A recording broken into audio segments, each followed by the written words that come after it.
ఇప్పుడు మంత్రి సీతక్క గారు ములుగు నియోజకవర్గం కోసం ఇసుక లారీలు తిరగడానికి ఇబ్బంది అవుతుంది, మేము రింగ్ రోడ్ తీసుకొస్తాం, 50 కోట్లు ఖర్చు వెచ్చించి తీస్తామని చెప్తా ఉన్నారు. మీరు ఏ విధంగా చూస్తారు ఇది?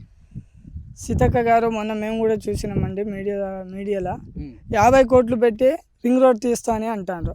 అసలు ములుగు జనాభా ఎంత, ములుగు ఓటర్లు ఎంత, ప్రజెంట్ రింగ్ రోడ్ ఎంతవరకు అవసరము, ములుగు జనాభా సుమారు 3 లక్షల సుమారు ఉన్నది. ఓటర్ పరంగా చూస్తే 2,45,000 సుమారు ఉన్నది. ఈ పబ్లికే ఔటర్ రింగ్ రోడ్ అని అంటాను సీతక్క. గతంలో మనం చూసుకుంటే బ్రిటిష్ పరిపాలన ఎలా ఉందో సీతక్క పరిపాలన కూడా అలాగనే ఉంది. ఆ రోజు బ్రిటిష్ వాళ్ళు భారతదేశం సంపదను దోచుకోవడానికి రైలు మార్గాలను ఏర్పాటు చేసిండ్రు. కానీ ఆ రోజు జనాలకు ఏమన్నారని అంటే, మీకు ఇది సులభమైంది, మీకు రైలు మార్గాలు ఏర్పాటు చేస్తున్నామని ప్రజల గంతలు కట్టి రైలు మార్గాలను ఏర్పాటు చేసి సంపదను దోచుకొని పోయినరు.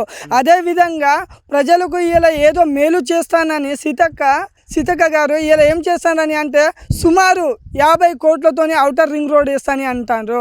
ఆ 50 కోట్లు ఔటర్ రింగ్ రోడ్డు ప్రజల మీద ఉన్న ప్రేమతో కాదు, ఇక్కడ ఉన్న సంపాదన ఇసుక లారీలను అక్రమంగా తరలించడానికి, ఇక్కడ నుంచి ఇసుకను తరలించడానికి మాత్రమే ఏంటిది ఈ 50 కోట్ల ప్రాజెక్టు ఔటర్ రింగ్ రోడ్డు. అదేవిధంగా మనం చూసుకుంటే 50 కోట్ల కాంట్రాక్టు ఇలా ఔటర్ రింగ్ రోడ్ అని అంటాను కదా సీతక్క గారు. ముందుగా కొండాయి, మల్యాల, శాంపెల్లి కావచ్చు, లవ్వాల, బందాల, కొడిశాల, వడ్డిగూడ అలాంటి ప్రాంతాల ఏజెన్సీ ప్రాంతంలో మా ఆదివాసులు బిడ్డలు పోయే రోడ్డు ఏ విధంగా ఉన్నదో ఒకసారి సీతక్క గారి విజ్ఞతకే వదిలేస్తున్నా. ఇప్పటికీ కూడా ఏఐ టెక్నాలజీ వచ్చిన 5Gని మనం వాడుతున్నా కూడా దీపాలు పెట్టుకొని ఇలా ప్రజలు జీవిస్తారు కొన్ని ప్రాంతాలలో. ఇంకా ములుగు నియోజకవర్గంలో విద్యుత్ సౌకర్యం లేని గ్రామాలు కూడా ఉన్నాయి. అదేవిధంగా మనం చూసుకుంటే గ్రామాలలో డ్రైనేజీలు సరిగా లేవు. ఇలా చెప్పుకుంటే ఒక రోజులో వడిసే సమస్యలు అసలే కావు. ఇన్ని సమస్యలు పెట్టుకొని ఇప్పుడు 50 కోట్లతోని ఔటర్ రింగ్ రోడ్ అని చెప్తారు. ఆ ఔటర్ రింగ్ రోడ్ వలన లాభం ఎవరికి? ఓన్లీ వాళ్ళకి మాత్రమే. అంతగానం ఎందుకు? ప్రజెంట్ ఉన్న మనం నిలబడ్డ రోడ్డును చూడండి. ఈ రోడ్డును ముందు బాగు చేయండి సీతక్క గారు, ఈ రోడ్డును ముందు బాగు చేయండి. ఇలా నియోజకవర్గంలో ప్రతి గ్రామంలో ఇలాంటి పరిస్థితి ఉన్నది. ఆ రోడ్లను ముందు మంచిగా ఉండేటట్టు చూడండి. వాటికి రోడ్లు ఇవ్వండి. వాటిని వదిలిపెట్టి ఇలా ఇసుకను తరలించుకోవడానికి 50 కోట్ల ప్రాజెక్ట్ చేస్తామని అంటారు. చేస్తారు, సంతోషమే. కానీ మొదటిగా కనీస సౌకర్యాలు ఎలా ఉన్నది, ప్రజల పరిస్థితి, రోడ్లు ఎలా ఉన్నది, డ్రైనేజ్ ఎలా ఉన్నది? డ్రైనేజ్ లేదని మీకు తెలియదా? కొన్ని ఊర్లలో ఏజెన్సీ ప్రాంతంలో, కొన్ని అడవి ప్రాంతంలో మనం చూసుకుంటే వాళ్ళకు తాగడానికి నీళ్లు లేదు. వాళ్ళే బావులను తవ్వుకొని నీళ్లు తాగుతాండ్రు. ఇప్పటికీ ఫ్లోరైడ్ వాటర్ తాగుతాండ్రు. శాంతినగర్ లాంటి గ్రామాలలో మనం చూస్తే మొన్నటికి మొన్న అక్కడ ఉన్న గూడాల ప్రజలే బావిని తవ్వుకొని 1 వారం రోజుల పాటు బావిని తవ్వుకొని నీళ్లు తాగింది. ఇప్పటికీ 5 కిలోమీటర్, 2 కిలోమీటర్, 3 కిలోమీటర్లు నీళ్ళ కోసం ఇప్పటికీ పోతున్నారు. అలాంటి పరిస్థితులను వదిలిపెట్టి ఈ 50 కోట్లతోని ఏదో చేసి నేను ప్రజలను ఉద్ధరిస్తానని అంటాను. కేవలం ఇక్కడ ఉన్న ఇసుకను తరలించుకోవడానికి మాత్రమే. అది దానివలన ఉపయోగం ఏం లేదు. బట్ సీతక్క చేస్తాను కావచ్చు, దాన్ని మేము సంతోషిస్తాం. కానీ ముందుగా ఈ సౌకర్యాలను కల్పించండి. గ్రామాలలో ఏ పరిస్థితి ఉన్నది? ఇలా సీతక్క గారు ఒక్క పనిని నేను చేసిన ఇప్పటి వరకు ఈ పని సక్సెస్ అయిందని ఒక్కటి చూపించమనండి. ఏది కూడా ఇప్పటి వరకు సక్సెస్ కాలేదు. మొన్నటికి మొన్న ములుగు ప్రాథమిక పాఠశాలలో వచ్చి లాట్రూమ్ బాత్రూమ్ కట్టిస్తా అని కో ఎడ్యుకేషన్ స్కూల్, అదే లాట్రూమ్ బాత్రూమ్ కొట్టిస్తాను సీతక్క గారే స్వయంగా ఉండి ఒక కొబ్బరికాయ పలగొట్టిండ్రు. ఉన్న బాత్రూమ్ని తీసేసిండ్రు అక్కడ. ఇప్పుడు వాళ్ళకు రాబోయే కాలంలో 3-4 నెలలు అవుతుంది, ఇంకో 10-15 రోజులు అయితే స్కూల్ స్టార్ట్ అవుతుంది.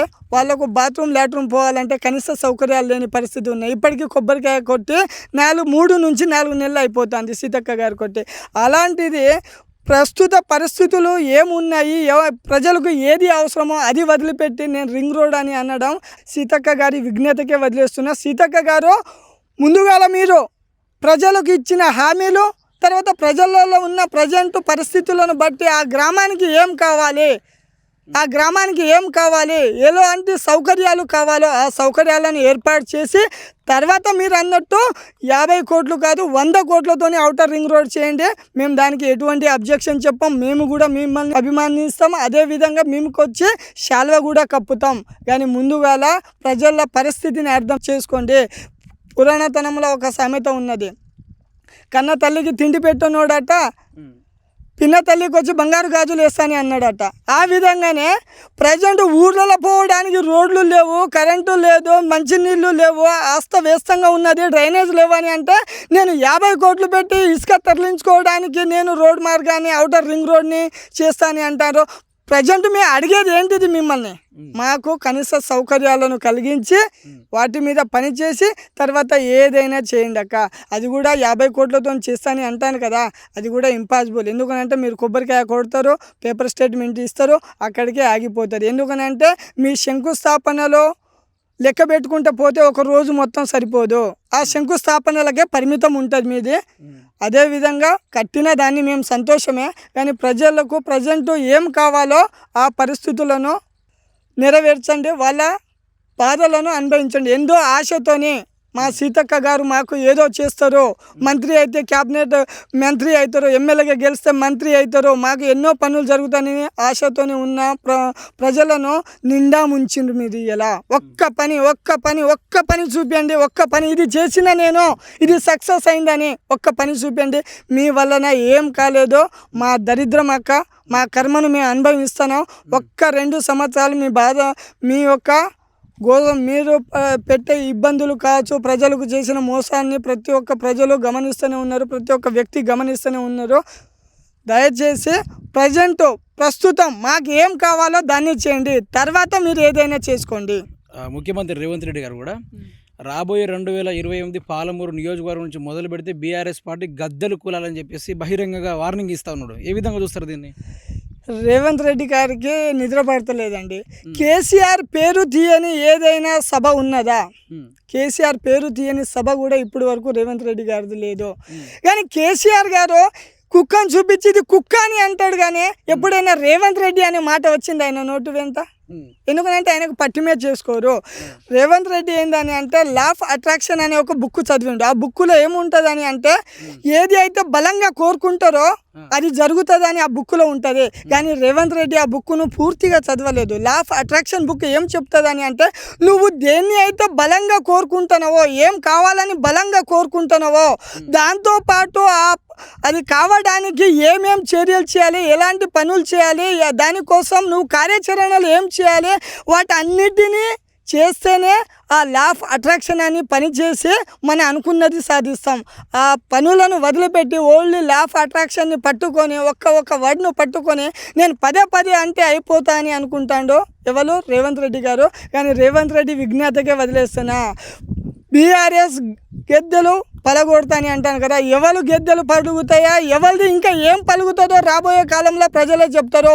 ఇప్పటికిప్పుడు మీరు ప్రజల్లో రండి, మీకే తెలుస్తుంది. 2028లో మీరు ఏమంటారో మేమే వస్తాం, మీ గద్దెలు అన్నీ పలగొడతామని అంటాను కదా. 2028లో గద్దెలు పలుగుతాయా ప్రజలే నిర్ణయించుకుంటారు. ఆ రోజు ఎవరిది ఏం పలుగుతుందో ప్రజలే సమాధానం చెప్తారు. కానీ ఈ వల్గర్ లాంగ్వేజ్ని ఒక ముఖ్యమంత్రి గారు మానేయాలి. ఎందుకంటే ఈ పదాలను యావత్ తెలంగాణ ఇలా మాట్లాడుతున్నారు. దేనికి?